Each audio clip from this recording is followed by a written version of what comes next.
El crimen perfecto. Un inocente culpable. Un asesinato sin justicia.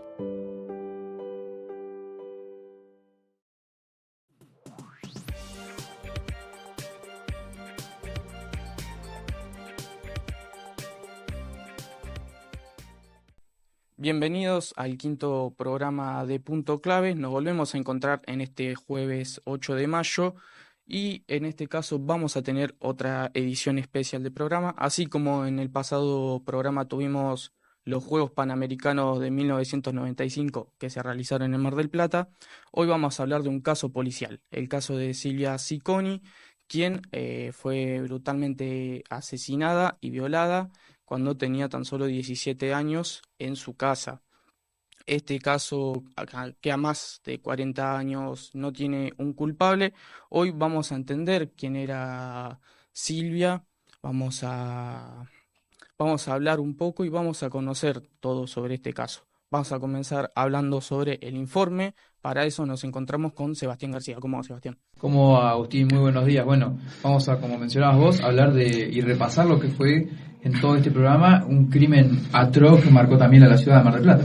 ¿Y quién descubrió este crimen? ¿Qué día sucedió y cómo fue?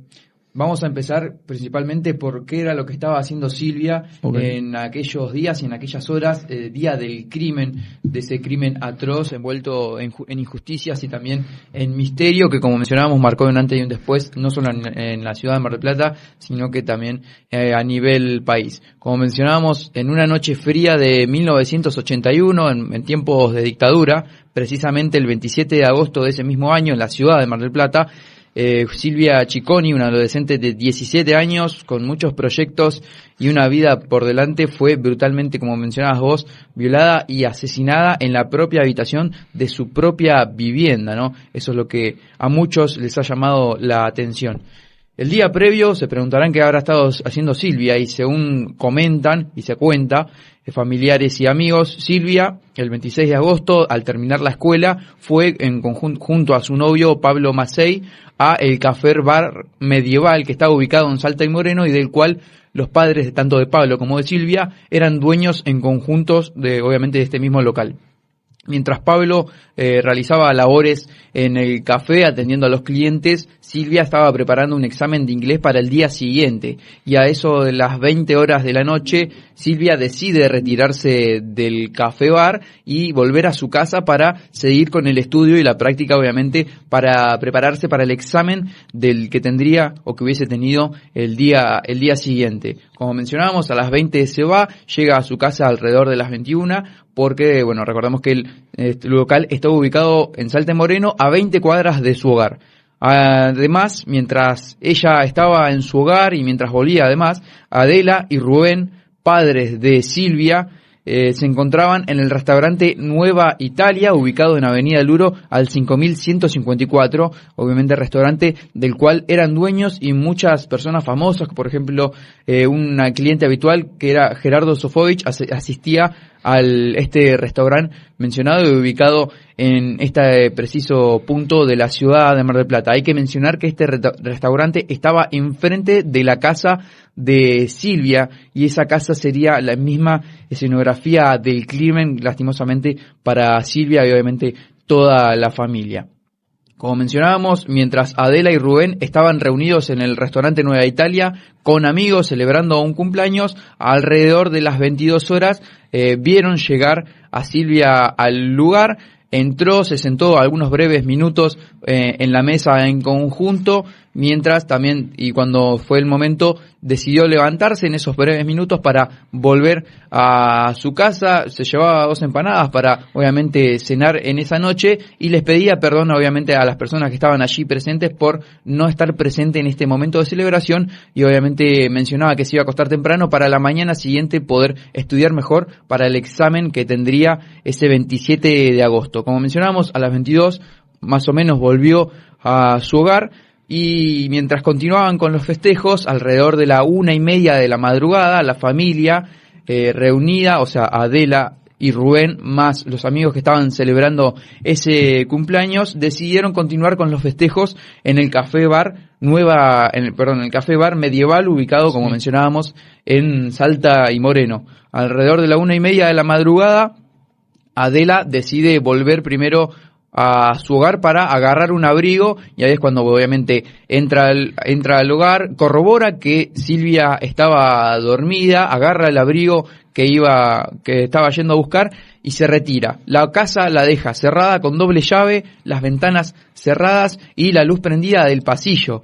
Así deja la casa y se va obviamente al café bar a 20 cuadras de su hogar.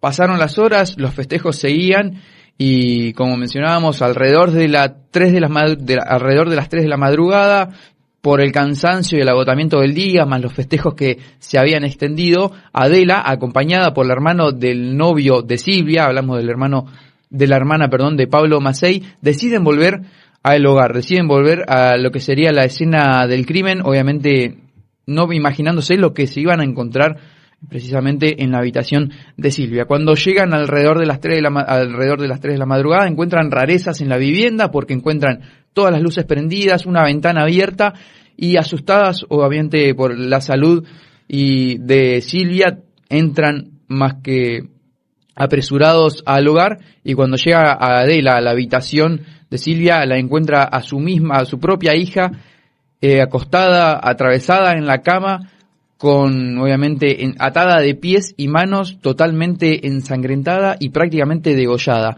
Eso fue lo que se encontró Adela, la última persona que la vio con vida, y la primera persona que encontró el cuerpo sin vida era su propia madre. Así que es un caso que obviamente a muchos los choqueó y que hasta los ha hecho sentir más que incómodos por cómo sería, ¿no? Mucha gente piensa cómo sería estar en ese momento en el cuerpo de Adela, ¿no? Andás a ver todas las cosas que se le habrán pasado por la cabeza en ese preciso momento. Sí, tremendo pensar en la madre que ha llegado y ha visto en esa situación a su hija, ¿no?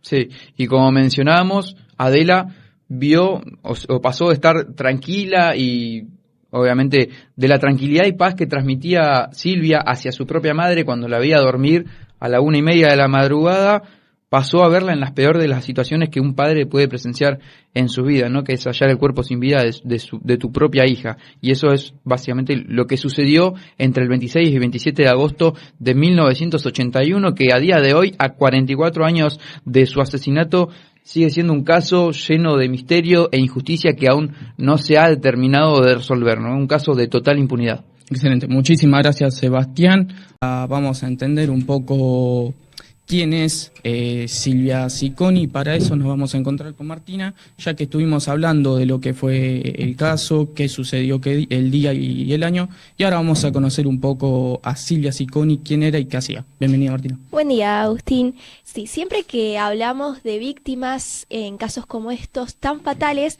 creo que es importante humanizar a la persona, ¿no? La pregunta que tanto nos resuena ahora es: ¿quién era Silvia Cicconi? Estamos hablando de una joven de tan solo 17 años, como ya hemos mencionado anteriormente, hija del matrimonio entre Rubén Dante Cicconi y Adela Constantini. Lo cierto es que quienes la conocieron la definieron como una adolescente que disfrutaba de la vida, era alegre, era buena amiga y amante de las flores violetas. De hecho, su madre, a la hora de su fallecimiento, se encargó de que esas flores siempre estén presentes en su tumba. Era apasionada por la gimnasia y también por la realización de algunos talleres dedicados a la literatura. A su corta edad también tuvo varios romances, desde Héctor Horacio Perice, Alejandro Tonón, Raúl Mingini y Pablo Macei. En ese año del suceso fatal, en 1981, estaba en quinto año comercial en la Escuela Santa Cecilia de Mar del Plata. Algunos medios, a la hora de anunciar el trágico fallecimiento, la catalogaron como la hija de una familia rica. Lo cierto es que Silvia repartía sus horas entre el estudio y ocuparse de algunas cosas de los negocios familiares. Recordemos que sus padres eran dueños de un reconocido restaurante de la época y a la vez manejaban un bar en conjunto con su novio, quien era 10 años mayor que ella. Era una chica tan responsable que imaginemos, ¿no?, que aquella noche del 27 de agosto de 1981, como bien mencionó recién Sebastián, dejó de lado los festejos de un cumpleaños para volver temprano a su casa y dormir, ya que al otro día tenía que madrugar para ir al colegio. Esto claramente sin saber que sería la última vez que por lo menos su familia la vería sin vida. Muchísimas gracias, Martina. Ahora vamos a un pequeño corte y volvemos para hablar de la reconstrucción de los hechos. Ya volvemos. Volvemos del corte. Ahora vamos a hablar de la reconstrucción de los hechos y para eso nos encontramos con Tomás González. ¿Cómo va, Tomás? ¿Cómo estás, Agustín? ¿Todo bien? Un gusto estar acá de vuelta en un nuevo programa de Punto Clave, ya la 5ª edición. Y sí, en este caso, la reconstrucción de los hechos. Como contábamos antes, hay que retrotraer un poco para atrás, cuando quien es Silvia Cicconi se había ido a acostar temprano la noche anterior, y después Adela, al momento de volver, ya a la madrugada, encontró todas las luces prendidas. Algo extraño que ella, lo primero extraño que ella notó, ¿no?, en ese momento, encontró las luces prendidas, cuando ella solo había dejado la del pasillo y la de la habitación de Silvia encendida. Y después de eso, notó que una ventana estaba abierta, la ventana de la habitación de Silvia Cicconi estaba abierta, y por cierto, solo la ventana se abría desde adentro, o sea, desde adentro de la habitación de Silvia. O sea, la única que podría abrir esa ventana era Silvia. Después, cuando encendió la luz de la habitación de Silvia, se topó con lo peor. Ya en un principio estaba la cama en otra posición de la que la habían dejado, y estaba Silvia acostada con una cuchilla clavada en su pecho, el cuello degollado y varias lastimaduras, varias heridas en el cuerpo, en los brazos, en las piernas. También posteriormente se supo que fue violada la joven en ese entonces de 17 años. En ese momento Adela empezó a gritar, se desconcertó completamente al momento en que vio a su hija en ese estado, en un intento de desesperación, en un intento de sacarle el cuchillo para poder reanimarla. Eso fue quizás una decisión que la perjudicó de alguna u otra manera, porque dejó sus huellas en el mango del cuchillo.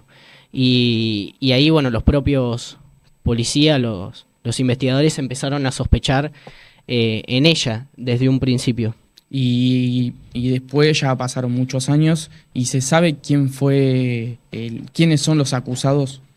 Bueno, el acusado principal, primero también hay que decir que se tomaron muchas fotos por medio de la cámara de un fotógrafo policial, y esto no lo vas a creer, Agus. Todas las imágenes, las 300 imágenes que sacó el camarógrafo policial, salieron con el lente tapado. Es decir, no se veía en las fotos. Era como si alguien hubiese puesto la mano en el lente de la cámara y se veía todo negro.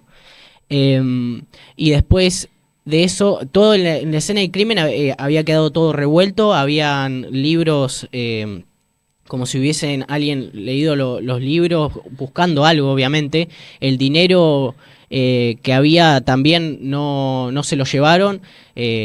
Bueno, el reloj de Silvia, y lo que sí se llevaron fue una agenda de ella, donde supuestamente Adela decía que ocultaba algo del asesino y que podría comprometerlo, y por eso no se lo terminó contando a su familia, para no llevar a la preocupación a sus propios padres. Bueno, aparte de la ventana abierta, había un trapo con sangre que se utilizó, imaginamos, el asesino para sacarse toda la sangre de encima, y después, justamente tenía mancha de sangre el propio cuerpo de Silvia, y en las uñas tenía como marcas de como si se hubiese intentado defender al momento en que la apuñalaron.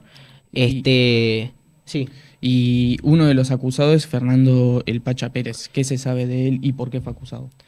Sí, el Fernando Saturnino Pérez terminó siendo el principal acusado, cuando en realidad la familia decía que era inocente, que él no había hecho nada.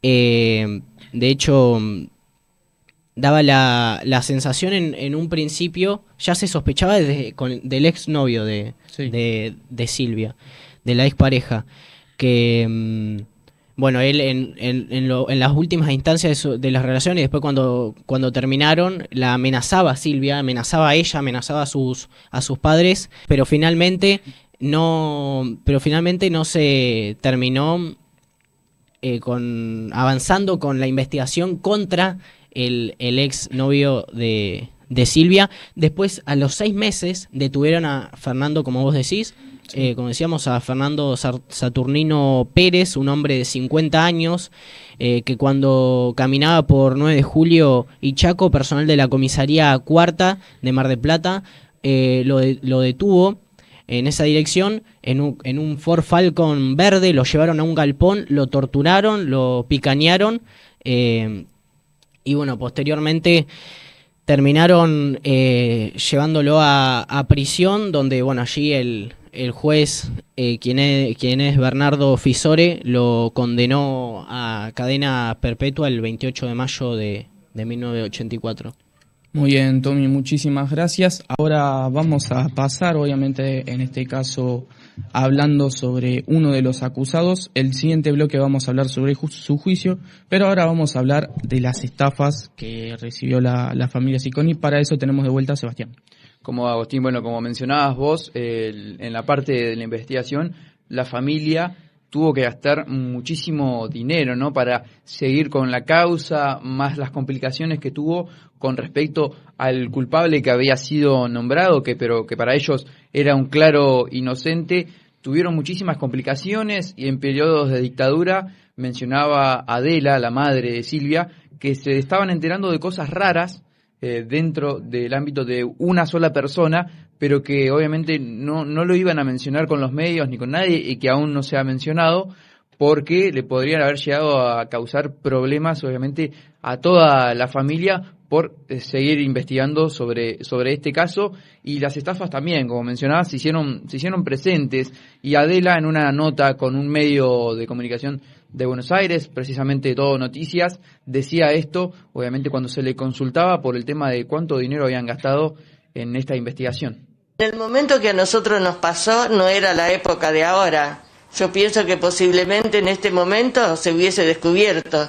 En ese momento no se podía hacer muchas cosas. Bueno, pero yo tampoco tuve más dinero como para poder seguir investigando, porque nosotros todo lo que teníamos nos habíamos quedado con muy poco dinero, nos habían sacado todo. Perdimos todo, porque todos nos venían y nos decían que ya ahí tenían el culpable, y nos pedían plata, y el abogado, y otra gente también que eran periodistas supuestamente, y no nos dieron no nos daban ningún resultado. Tenía un coche tenía un coche que le había costado $30.000, y vino un señor que le dijo que tenía ya el asesino, pero que necesitaba ese dinero, y él lo vendió para darle los $30.000, y nunca lo vimos más, ni a él ni los $30.000. Bueno, estas eran las palabras de Adela en esta nota, mencionando, ¿no?, esta estafa que a muchos le causa muchísima impotencia, de un hombre que le ofrece, que ya le menciona que ya tiene el culpable, que tiene un abogado para presentar, que los puede ayudar, pero que necesita $30.000. La familia, en un estado totalmente de desesperación, decide vender un vehículo que tenían por esos $30.000, y ese dinero es entregado a ese hombre que, después de que haya recibido el dinero, desapareció de la faz de la tierra, como menciona también la familia y la misma madre de Silvia, así que además de costear el tema de la investigación y todas las trabas que se le fueron posicionando en el transcurso de esa misma investigación, tienen que sumar también a muchísimas personas, porque no solo fue este hombre, sino que también han sido varias personas, hasta algunos periodistas, como mencionaba Adela en el video, periodistas o supuestos periodistas que decían que ya tenían al culpable, que dentro de poco iba a estar todo solucionado, pero que finalmente no encontraban solución. Bueno, muchísimas gracias, Sebastián. Ahora sí, ahora volvemos a ir a un corte, pero quédate que volvemos para hablar del juicio. Volvemos del corte y ahora vamos a hablar del juicio hacia Fernando el Pacha Pérez, y para eso nos encontramos nuevamente con Tomás. Sí, así es, ya lo habíamos adelantado antes, Agustín. Fernando el Pacha Pérez, un hombre de 50 años, sanjuanino, que le permitía, bueno, a los que vivían en lo que es llegaban de las estaciones de trenes, se bajaban de los trenes, les abría la puerta de los taxis para que ingresen justamente al vehículo. Un hombre vagabundo, linchera, en situación de calle, obviamente no tenía vivienda, y era alcohólico. Este hombre de 50 años, lo que es la justicia, los investigadores, el juez Bernardo Fisore buscaba gente, declararon más de 50 personas, y hasta que, bueno, justamente el Pacha Pérez terminó siendo detenido. Decíamos antes, lo llevaron a un galpón, lo torturaron, lo golpearon, lo picañaron, hasta que confesó ser quien había cometido el delito. Justamente se dice que él confesó, pero porque estaba bajo presión y tortura. Sí, obviamente. Recordemos que esto se da bajo un contexto de dictadura militar, sí, de Roberto Viola, y en ese momento, bueno, hicieron de todo como para encontrar al acusado, y terminaron detuvieron finalmente a un hombre que era inocente y que no había participado ni siquiera en el hecho. De hecho, en la reconstrucción de los hechos no había, ni siquiera podía el hombre escalar el paredón. Eso lo tuvo que haber hecho alguien con mucho estado físico. Claro. Después tenía que tener una claridad de todo el patio de la casa que se ubicaba al frente del restaurante justamente de los padres de Silvia, y bueno, tenía que tener mucha claridad respecto a la vivienda de los Cicconi. ¿Y cuál es la posición de la familia con respecto a este acusado? No, obviamente ellos inclusive lo llegaron a alimentar a quien es Fernando Saturnino Pérez. Le llevaban la comida a la comisaría, o sea, a la prisión. Mientras él estuvo más de 14 años preso, ellos le llevaban la comida, o sea, alimentaban a su supuesto a su supuesto asesino de su hija. Claro. Al supuesto asesino de su hija. Lo alimentaban. Después, cuando salió, que bueno, ya vamos a adentrarnos en eso, cuando salió lo seguían alimentando, le seguían dando de comer, lo cobijaban, y bueno, hasta que finalmente terminó falleciendo años después. Quien es, bueno, te decía, Bernardo Fisore lo condenó a perpetua el 28 de mayo de 1984, sí. Y después, en un principio, el Pacha aseguró que tenía un cómplice, pero que luego se descubrió que ese cómplice que había nombrado durante el crimen estaba detenido y estaba durmiendo en la comisaría. Después, luego de esto, decíamos, Pérez fue condenado a reclusión perpetua en mayo del 84, el 28 de mayo. 15 años después lo liberaron por una conmutación de pena decretada por Eduardo Duhalde, ex gobernador de la provincia de Buenos Aires, y bueno, ahí le dieron la libertad condicional. Para finalizar, Adela sabe quién es el asesino, pero no puede nombrarse ni acá ni en ningún medio, tanto local como nacional, bueno, sabe que es un hombre que tiene una familia, un hombre empresario que cuenta con mucho poder, con mucho dinero, y lo que espera Adela, tanto como su hija adoptada, que terminaron adoptando a Daniela Cicconi después del fallecimiento de Silvia, esperan que el asesino de su hija se arrepienta de lo hecho y que sienta que el crimen no se ha olvidado para los Cicconi. Bueno, muchísimas gracias, Tomás. Y ahora vamos a adentrarnos en Fernando el Pacha Pérez y vamos a conocer un poco su historia. Para eso nos volvemos a encontrar con Martina. Sí, Agus, como bien vos decís, Fernando Saturnino Pérez. Vamos a hacer foco en este nombre que ya venimos mencionando varias veces a lo largo de este programa y que por mucho tiempo fue el gran apuntado e incluso culpable del asesinato de Silvia Cicconi. Mejor dicho, podríamos decir, el hombre al que nadie le creyó culpable. El Pacha, como mejor lo conocían en la zona, fue detenido por la policía a los 6 meses de haberse cometido el crimen. Tal vez la mayor particularidad de esta detención es que este hombre estaba muy lejos de ser quien podría haber sido el asesino de Silvia. ¿Por qué decimos esto? Porque estamos hablando de un hombre en situación de calle, con adicción al alcohol, un hombre que vivía totalmente perdido, mal alimentado y que tal vez su única cercanía al hecho partió de que solía parar en la estación ferroviaria justo frente a la casa de los Cicconi. Hoy con el diario del lunes lo que podríamos decir es que fue un blanco fácil al ser una persona vulnerable y con pocos recursos. Como bien habíamos escuchado antes con las palabras de Tomás hace un rato, el 19 de febrero de 1981 fue llevado a la comisaría cuarta, en donde posteriormente confesó haber sido el autor de este crimen que venimos a recordar en el día de hoy. El Pacha, ante la mirada de la policía y funcionarios judiciales, reconstruyó lo que supuestamente había hecho aquella noche fatídica, aunque a simple vista volvió a demostrar una vez más la inocencia de este hombre que se declaraba culpable. Esto fue confirmado por la propia familia de Silvia. Si les parece, ahora vamos a escuchar la palabra de Adela, la madre de la joven. Nada, porque el Pacha no fue. El Pacha no fue. Pacha no fue. No. No entró a mi casa. Y la reconstrucción que hicieron tampoco existió, porque todo mal. Ahí escuchábamos la madre de Silvia, muchos años después del asesinato de su hija. Seguimos repasando lo que respecta al Pacha Pérez, este hombre del que venimos hablando, que pasó más de 13 años en prisión, justamente en la cárcel de Batal. ¿Sabes quién lo visitó regularmente? ¿Quién?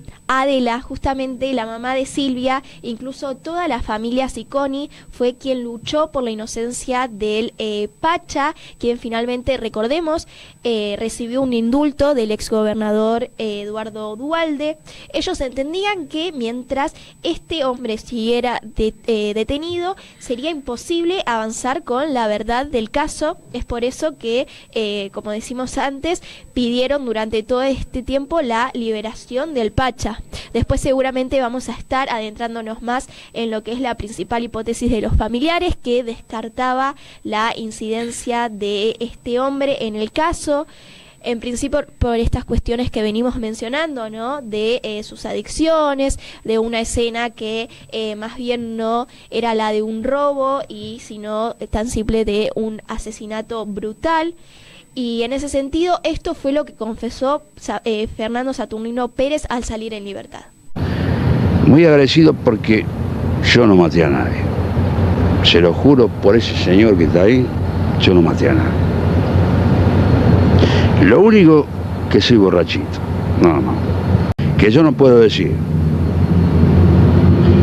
A mí me dijeron, usted firme ese papel y está en libertad, nada más.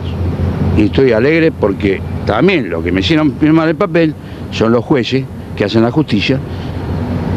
Fueron años muy difíciles, ¿no? 15 años. Bueno, el Pacha fue muy tajante y dio a conocer que fue torturado por los propios policías para que se declarara culpable, con los años muchos policías y funcionarios que estuvieron involucrados en este caso fueron acusados de actuar en conjunto con grupos mafiosos. Lamentablemente la historia del Pacha culmina cuando falleció años más tarde de haber sido liberado y volvemos a decir lo mismo, ¿no? Un caso que estremeció a Mar del Plata y que hoy, a 44 años, sigue sin justicia. Bueno, una particular historia de Fernando, un acusado del cual no tenía mucho, el cual tuvieron que buscar a alguien para acusar ya que no tenían en claro y hasta donde hoy en día no lo tienen o no. Sí, lo que habíamos dicho con el diario de hoy, decimos que fue un blanco fácil. Exacto. El Pacha Pérez, que fue ese inocente que se declaró culpable, pero al que nunca le creyeron esa culpabilidad. Excelente, muchísimas gracias Martina. Ahora nos vamos al último corte para hablar de las principales hipótesis sobre el caso. Ya volvemos. Volvemos del corte para hablar ahora de las principales hipótesis. Para eso nos encontramos con Julián Morís. Bueno, muy buenos días Agustín y buenos días para todos los televidentes que nos están viendo del otro lado. Así es, vamos a hablar de las principales hipótesis que presuponen la familia justamente de Silvia Cicconi, que ellos creen que el culpable de este asesinato fue una persona cercana a justamente su entorno, básicamente cerca de lo que sería el narcotráfico, y bueno, que se presuponen que fue porque Silvia había descubierto algo comprometedor o tenía algo muy importante de ese vínculo que ella justamente poseía para esa teoría. Bueno, esto varía de varios elementos, justamente. Hacemos un repaso de lo que ya mencionaron mis compañeros, de lo que fue la escena del crimen, que ya empezó con dudas justamente con el fotógrafo policial que fue a sacar las fotos de la escena, que luego se descubrió que estaba con el lente tapado la cámara y no se pudieron ver ninguna foto. Entonces tras varias horas después se tuvo que reconstruir todas las imágenes del lugar, algo que lógicamente condicionó a la búsqueda del culpable, que se encontró que la habitación estaba toda desordenada, pero no se había robado dinero ni ningún objeto de valor. Y que, bueno, al que habían culpado, o que luego confesó como culpable, que era el Pacha, tampoco la madre y la familia nunca creyó que ellos fueron el culpable. De hecho, una vez que salió, ellos le dieron techo y comida y lugar para él, porque no creyeron nunca que él pudiera ser el culpable de este tal asesinato. Bueno, hablando ahora sobre las demás hipótesis, entre ellas, si bien estamos hablando de las hipótesis de la familia, una de ellas también había vinculado con un exnovio o pareja que estaba en aquel momento de novio con Silvia. Además, ¿qué más tenés para comentar, Julio? Bueno, exactamente, sí, uno de los principales sospechosos que había sido para la familia era un exnovio que había tenido Silvia, de apellido Mignini, justamente, que, bueno, era justamente un trabajador que vendía hielos en restaurantes y bares de la zona. En ese entonces, la joven Silvia había terminado su vínculo, su relación con esta persona, y él, bueno, se dice que había quedado mal, que solía insistirle y llevarles regalos justamente a Silvia para poder volver con ella.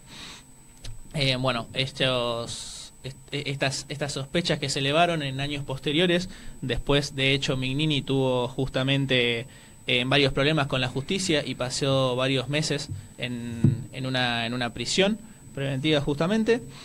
Y en aquel entonces justamente no había quedado bien después de la ruptura con Silvia, y esto era lo que decía la madre en una nota para Todo Noticias. No puedo hacer una entrevista, dígame lo que quiera. Que todo lo que dijo es verdad, todo lo que dijo usted es verdad, tal cual, pero que el juez ya no está. Ah, ¿no está? No. ¿Sabe cómo lo lamento que sea verdad, no? Me hubiese gustado equivocarme en esto. No, en nada, porque el Pachas no fue. El Pacha no fue. Pachas no fue. No entró a mi casa. Y la reconstrucción que hicieron tampoco existió, porque todo mal.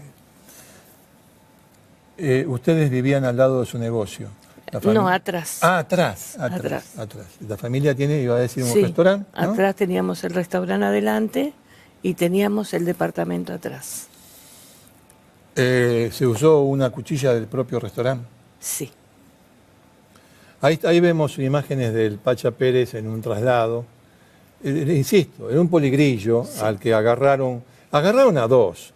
Uno insisto con esto porque a ver si tengo el nombre acá, si lo llegué a anotar, el nombre del otro, me parece que no. No, es un exboxeador. Sí. ¿Un exboxeador? Sí. Sí. No hace falta que haga el esfuerzo de acordarse del nombre de este tipo, pero bueno. Quedó libre porque no, confesó. Escúchame, hermano, ahí se dieron cuenta, no podemos mantener esta mentira porque el tipo estaba en cana cuando mataron a Silvia. En cambio, con Pacha, es un vagabundo, es más, encajáselo a este. ¿Usted le dio de comer al Pacha? Yo le di, cuando él salió, le conseguimos una casa para vivir y le dimos de comer. Hasta que él murió. Y le daba ropas, porque él siempre estaba con la ropa sucia porque dormía en el piso como en la cárcel. ¿Seguía durmiendo en el piso? Sí. ¿Y qué le decía al Pacha? Que él no fue, que lo torturaron, que él nunca había entrado a mi casa. Ahí estaban y se escuchábamos las palabras de Adela en la nota para Todo Noticias de lo que había sido, bueno, justamente el asesinato de su hija Silvia. Además, como siempre, ella en los últimos años dejó cartas para recordar este suceso y que no se olvide a lo largo del tiempo, donde en una de las últimas decía lo siguiente: mi nombre es Adelina Constantini, pero todos me conocen por Adela Cicconi, la mamá de Silvia, la adolescente asesinada hace 39 años en la ciudad de Mar del Plata, en una noche fría en agosto, la noche más fría de mi vida. La noche que me arrebataron mi corazón, el de Silvia, mi hija. Es otro crimen impune en la Argentina. Impune por la inoperancia y la desidia de los que debían resolverlo, debían encontrar al asesino. Impune porque se empeñaron en culpar a un inocente. Todos conocen la historia de Silvia Cicconi, la adolescente asesinada, pero no todos conocen a Silvia, nuestra Silvia, mi nena, a la que le arrancaron la vida, a la que le truncaron los sueños, a la que no le permitieron ver más el sol y las violetas que tanto amaba. Y también les digo, a los padres, familias y amigos que han pasado por una tragedia como la nuestra, que se puede salir adelante, se puede seguir. No es fácil, se los aseguro. Cada día de mi vida quise morir con ella, pero me salvaron mis hermanos, mis sobrinos, me salvó mi hija Daniela, me salvaron mis nietos, me salvó el amor, me salvó Dios, me salvó la memoria de Silvia. Ella hubiera querido que yo siga adelante, que no baje los brazos. Muchas veces me he preguntado, ¿por qué? Pero me salvó Dios, con su consuelo, con su paz, que sobrepasa todo el entendimiento. Me dio otra oportunidad y la estoy aprovechando con gratitud. Mi nena estará siempre en mi corazón. Duele, pero me salvaron. A mí me salvaron. Déjate salvar. Estas eran las palabras, justamente la carta que le dedicó Adela para su hija Silvia en una nueva conmemoración de, recordatorio del asesinato y que no se deje de buscar al culpable y al asesino de Silvia en este caso. A pesar de la condena, el caso presenta muchas dudas y líneas de investigación que por el momento no se resolvieron y si bien la familia no señaló a muchos sospechosos, esto se sigue viendo. ¿Algo más para comentar, Julián? Que aún así, a pesar de todos estos años que pasaron, no hay que olvidar este caso trágico justamente y, lógicamente pedir justicia, que sea justicia y que se encuentre de verdad a quién fue el culpable del asesinato de Silvia Cicconi.